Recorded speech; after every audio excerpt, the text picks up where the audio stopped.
C 언어 코드에요. string compare라는 함수 하나가 주어져 있고요. 메인 함수가 여기 놓여져 있네요. 여러분이 시험장에 가셔서 프로그램이 조금 길다 싶으시면 항상 덩어리 단위, 즉 블록 단위로 나누어서 여러분들 먼저 구획을 한 다음에 문제를 푸시면은 실수할 확률이 훨씬 줄어들 거예요. 자, 이 프로그램도 역시 블록 단위로 나누어서 구획을 한 다음에 푸는 방법을 선택하도록 하겠습니다. string compare라는 함수를 보시면 여기 if 블럭이 이렇게 존재하고 있어요. if문 같은 경우는 그 밑에 문장이 하나일 경우 중괄호를 생략해도 된다라는 그런 규칙이 있었어요. 그 다음에 여기서 여기까지 while문이 이렇게 있죠. 얘는 뭐 쉽게 중괄호 이렇게 보고 판단하실 수 있죠. 당연히 string compare라는 함수는 여기서 여기까지죠. 자, 메인 함수 들여다봅시다. 메인 함수 같은 경우도 보니까 여기서 여기까지 스위치 케이스문이 이렇게 놓여져 있네요. 자, 이렇게 덩어리 단위로 구획을 해 놓은 다음에 문제를 풀게 되면 여러분이 훨씬 분석하기가 쉽죠.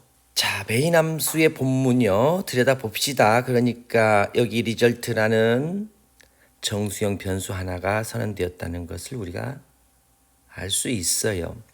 얘는 string compare라는 함수를 실행한 결과 값을 받는데 이용되는 거죠. 참고로 뭐 여러분들 아시겠지만 여기 보시면 string compare라는 이 함수는 인티저형, 즉 정수형 자료를 반환하게 돼 있어요. 그래서 여기 보면 return 뒤에도 정수형 0이 와 있고 여기 return 뒤에도 보면은 이 두 값을 뺀 이 결과가 정수형일 것이라는 사실을 예측할 수 있죠. 그리고 여기서 오든지, 즉 이 리턴문에서 값이 반환되든지 리턴문에서 값이 반환되든지 모두 다 정수형일 것이다. 요건 여러분들이 여러 번 해봤으니까 금방금방 눈으로 보고 식별하실 수 있어야 됩니다. 자, string compare라는 함수를 호출하면서 A, B, C, D 문자열을 전달을 했어요. 어디로? S1이라는 포인터 변수로 전달했고요. 여기도 역시 A, B, C, D를 S2라는 이름의 포인터 변수로 전달하게 되는데 특징을 보니까 얘는 다 소문자인데 얘만 하나 대문자로 딸랑 있네요. 이것도 눈여겨봐 주셔야 되겠죠? 그리고 정수형 변수 C에 10을 전달하게 되겠네요. 자, 그럼 여기에 있는 S1, S2, C 얘는 전부 다 사실은 string compare가 호출되었을 때 만들어지는 일종의 지역 변수가 되겠네요. 자, 그럼 그렇고 이런 식으로 값을 전달했을 때 어떤 모양의 그림을 그려야 될지 여러분 이제 연습 많이 해보셨으니까 금방 머릿속으로 그리실 수 있겠죠. 자, 그려봅시다. 이렇게 그릴 수 있겠네요.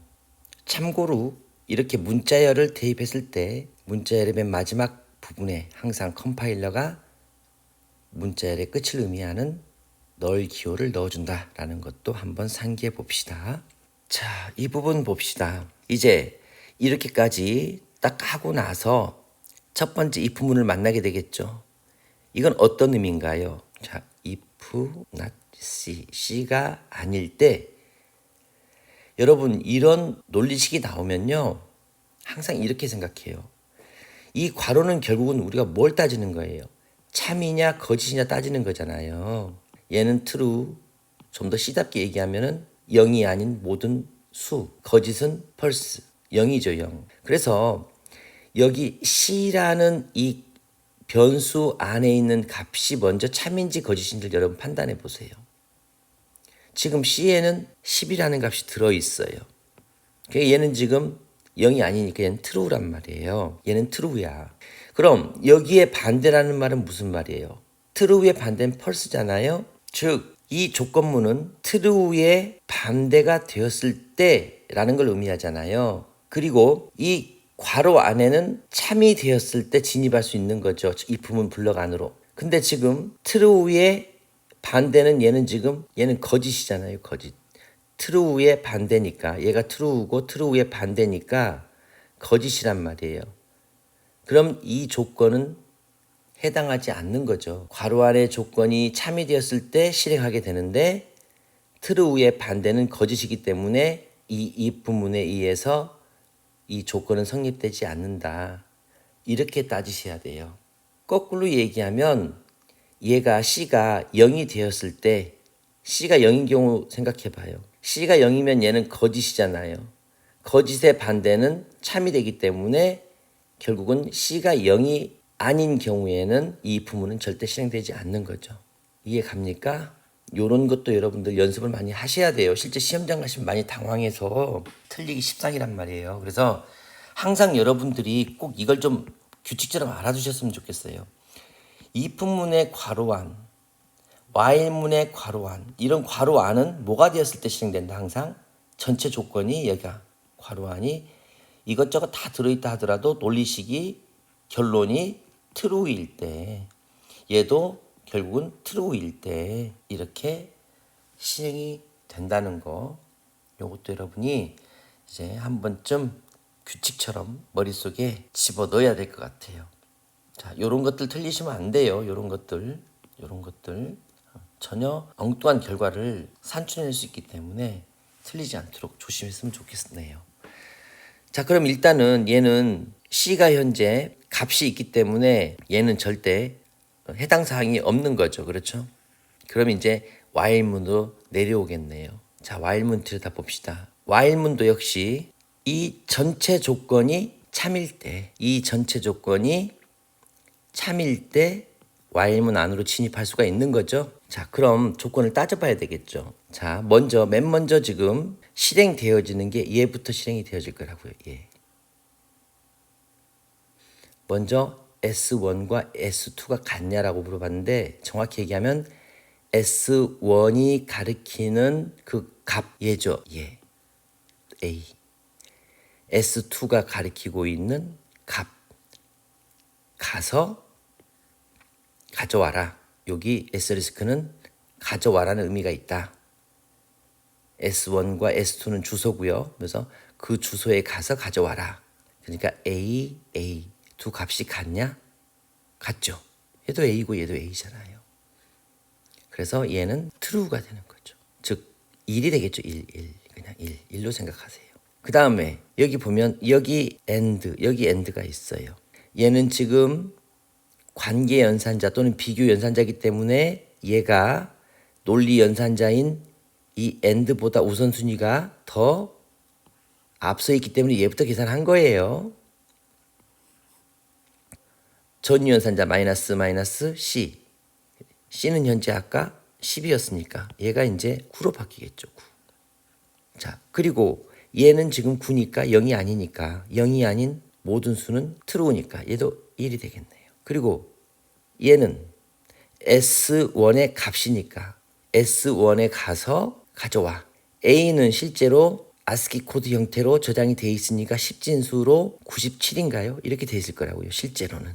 얘도 97이겠죠. 뭐 이렇게.